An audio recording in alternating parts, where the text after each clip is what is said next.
Hello students, मैं कुछ अब प्रोबेबिलिटी की बातें बताऊंगा आपको। एक्चुअल में प्रोबेबिलिटी क्या चीज़ है कि जो अपन जो चाहते हैं वो favourable cases upon total number of cases इसको प्रोबेबिलिटी कहते हैं।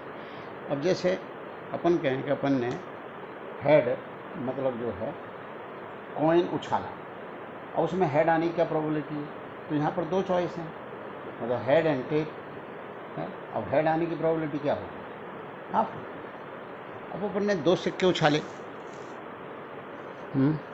दो सिक्के उछाले तो उनमें से दोनों हेड आवे, इस बात की क्या प्रोबेबिलिटी, तो पहली बार हेड आवे हाफ, मतलब पहले पे हेड आवे और दूसरे सिक्के पे भी हेड आवे। तो जब कंडीशन पे कंडीशन लगती चली जाती है तो प्रोबेबिलिटी का मल्टीप्लाई होता चला जाता है, तो इस बात की प्रोबेबिलिटी 1/4 है। अब किसी ने कहा कि अपन ने 4 सिक्के उछाले, उसमें किसी पर भी हेड नहीं आवे, इस बात की क्या प्रोबेबिलिटी है। तो एक्चुअल में कुल केस क्या हो सकते हैं, तो 4 सिक्के उछाले मतलब किसी पे भी हेड नहीं आवे, तो कुल केस क्या है, 0 head, 1 head, 2 head, 3 head, 4 head. हम चाहते हैं कि किसी पे भी हेड नहीं आए, तो ये कैसे करा जाए, किसी पे भी हेड नहीं आए तो सब पे टेल आवे, सीधी बात। तो ये तो बहुत आसान, मतलब चारों सिक्के जो हैं, चारों सिक्कों पर टेल टेल टेल, तो इस पर टेल आने की प्रोबेबिलिटी हाफ है, इस पर भी हाफ है, इस पर भी हाफ है, इस पर भी हाफ है, मल्टीप्लाई कर दो, कंडीशन में कंडीशन लगती चली जाती है, प्रोबेबिलिटी कम होती चली जाती है। तो इस बात के चांसेस 1/16 कि चारों पे टेल आए। वैसे भी फिर भी ऐसी शर्त लगानी नहीं चाहिए। अगर आपने ये शर्त लगा ली, तो मैं शर्त लगाता हूँ कि चारों पे टेल आएगा, तो प्रोबेबिलिटी के हिसाब से चांसेस उसके 1/16 हैं, तो बहुत कम चांसेस। अब फिर ये अगर ये कंडीशन पूछी जाए कि किसी कम से कम एक हेड आए, इस बात की क्या प्रोबेबिलिटी,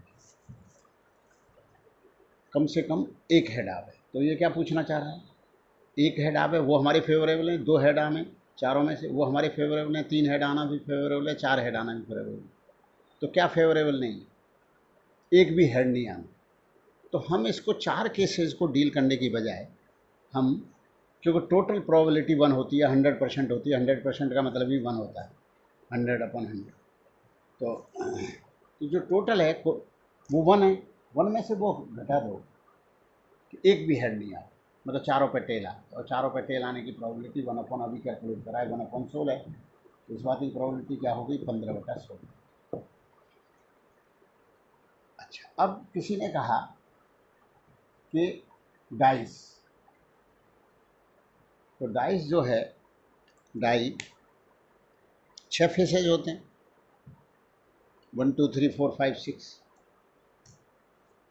अब अपन ने 4 डाई फेंकी, अब उसमें 2 डाई पर 2 डाई पर 6 आने की क्या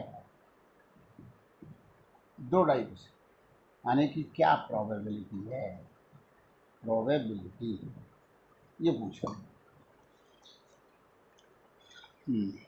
मतलब 2 पर डाई आवे और 2 पर 6 आवे और अन्य 2 पर 6 ना आवे, 1 2 3 4 5 में से कोई भी आवे। अब 2 पर 6 आवे तो ये तो कहा नहीं कि जो डाई हैं उनमें से फिक्स तो करा नहीं कि इन डाई पे ही 6 आवे, किसी भी 2 पर 6 आवे। तो किन्हीं पर 2 पर 6 आने का, 4 में से किसी पे 2 पर 6 आने का जो केसेज हैं वो 4C2 है ना, 4 में से 2 पे 6 आने, तो 4C2, 4C2 कितना होता है, 6, तो 6 केसेज हैं और हर एक केस की प्रोबेबिलिटी निकालो, क्योंकि अब अपने को 6 केस मिल गए, अब केस मिल गए तो 6 का मल्टीप्लाई हो जाएगा। तो 2 पर 6 आवे और 2 पे 1 2 3 4 5 में से कोई आवे, तो 6 आने की क्या प्रोबेबिलिटी है किसी भी एक डाई क्या है? 2 पर 6, 1/6, और 2 पर 6 तो 1/6 का स्क्वायर, और 2 पे 1 से लेके 5 तक कोई भी आवे तो उसकी प्रोबेबिलिटी क्या है? 5/6, 5/6 पे पावर 2, और क्योंकि ऐसे केसेस 6 थे तो ये हो गया आंसर। अब जो भी आएगा आ जाए। अब अपने से ये पूछा जाए कि चारों डाई पे 6 आवे, इस बात की क्या प्रोबेबिलिटी? चारों डाई पे 6 आना, इसका एक ही केस है, चारों पे 6 आना, और चारों पे 6 आना तो किसी भी एक डाई पे 6 आने की क्या प्रोबेबिलिटी है? 1/6, क्योंकि 1 से लेकर 6 तक ही तो होते हैं। 1/6, 1/6, 1/6 तो मल्टीप्लाई हो जाएगा, मल्टीप्लाई होकर के 1/6 पर 4 आंसर हो जाएगा। अब अपने से पूछा गया कि कम से कम एक डाई पे 6 आवे, एक पे तो 6 आवे, तो अपने फेवरेबल केस क्या हुए? एक डाई पे 6 आवे, 2 डाई पे 6 आवे, 3 डाई पे 6 आवे, 4 डाई पे 6 आवे, तो ये तो लंबा चलेगा। एक डाई पे 6 आने के केसेस क्या हैं? 4C1, फिर एक 4C1, तो लंबा प्रोसीजर तो ये होगा कि 4C1 गुणा 1 6 पे 4 प्लस 4C2 2 पे 6 आना, 1/6 पे 2 और 5/6 पे 2 प्लस 4C3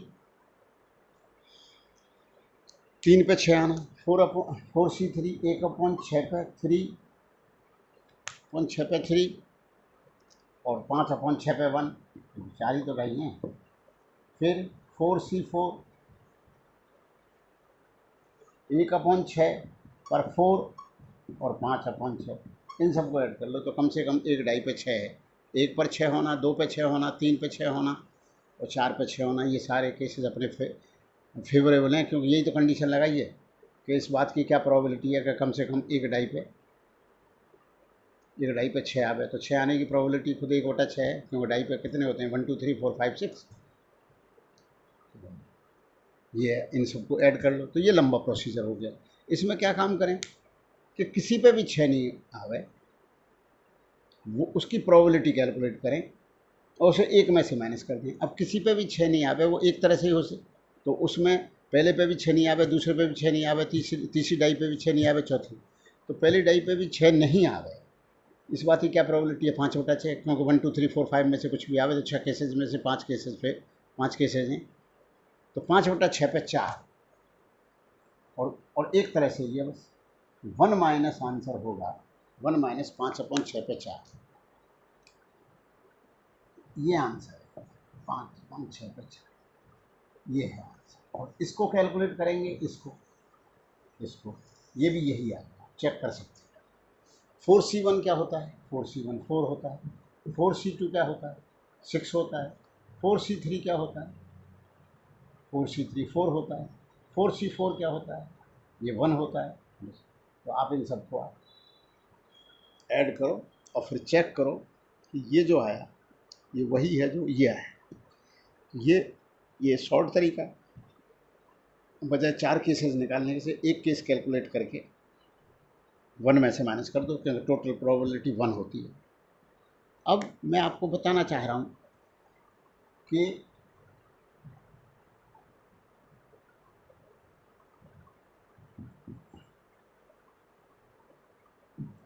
बेस थ्योरम अपने से क्या कहती है कि अपने को, जैसे मैं कुछ एग्जाम्पल से पहले समझाने की कोशिश करूँगा कि 2 इंसिडेंसेस हैं कि a probability of E given F incidence होने की, मतलब ये घटना घट चुकी है, तो इस घटना घटने के बाद ये घटना घटने की क्या प्रोबेबिलिटी है? जैसे यूँ कहा गया कि कोई स्टूडेंट ए है कि भाई ये नहीं पता कि वो एलन में पढ़ा या फिडजी में पढ़ा, बस किसी ने बता दिया कि भाई इस स्टूडेंट का IIT JEE में सिलेक्शन हो गया। इस बात की क्या प्रोबेबिलिटी है कि वो फिडजी का स्टूडेंट्स था। तो अब ये तो है नहीं, कुछ डेटा दे रखे होंगे तभी तो प्रोबेबिलिटी कैलकुलेट करेंगे। तो अब उसमें बस अपने को ये डेटा दे रखा है कि सिलेक्शन, मतलब सिलेक्शन हुआ है, और फिर उसके साथ और क्या क्या डेटा दे रखा है कि अब फिडजी में स्टूडेंट होने की जो जो उसमें फिडजी का स्टूडेंट उसकी उसमें होते हैं स्टूडेंट, मतलब 20%, और उसमें होते हैं 80% एल। अब इसमें फिडजी में जितने भी स्टूडेंट्स पढ़ते हैं उनमें से 30% IIT JEE में सेलेक्ट हो जाते हैं, और यहाँ पर 20% सेलेक्ट हो जाते हैं। तो इस बात की क्या प्रोबेबिलिटी है कि वो स्टूडेंट फिडजी में था। तो यहाँ क्या काम करेंगे कि ऊपर लेंगे कि फिडजी में होकर के सिलेक्शन फिडजी से होना अपॉन फिडजी में होकर फिडजी सिलेक्शन होना प्लस टोटल केसेज होंगे नीचे। तो फिडजी में होने का क्या है 0.2, और फिर उसका सेलेक्ट होना इंटू 0.3 डिवाइडेड बाई 0.2। सेलेक्ट तो हुआ ही है वो 0.2, अब वो कहाँ प्लस 0.3 प्लस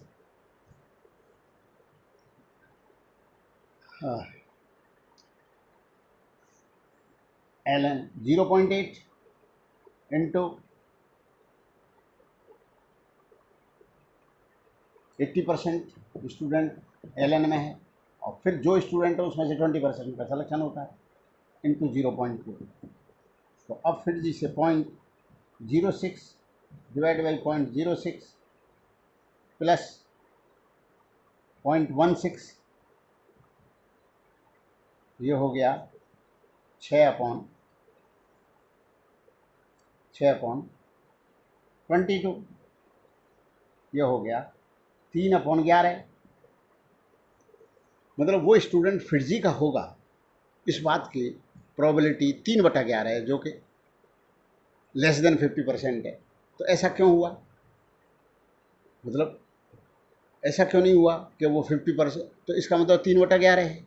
तो LN की जो आएगी वो 8/11 आएगी, क्योंकि यहाँ पर 0.2 इंटू 0.2 हो 0.8 इंटू 0.2 होगा, तो यहाँ पर 1.6 होगा, मतलब 16/22 होगा, तो 8/11 होगा। तो LN का क्यों ज़्यादा आया, जबकि LN की जो सिलेक्शन की जो जो परसेंटेज है वो 20% है, लेकिन LN में स्टूडेंट ज़्यादा है ना। तो ये बेस थ्योरम का की प्रॉब्लम है कि अपने को कंडीशन में ये जो है सेलेक्ट हुआ है फिडजी फिडजी में सेलेक्ट होने की प्रोबेबिलिटी 30% है, लेकिन फिडजी में स्टूडेंट 20% है। तो ये इस तरह से ये हो गया। अब नेक्स्ट है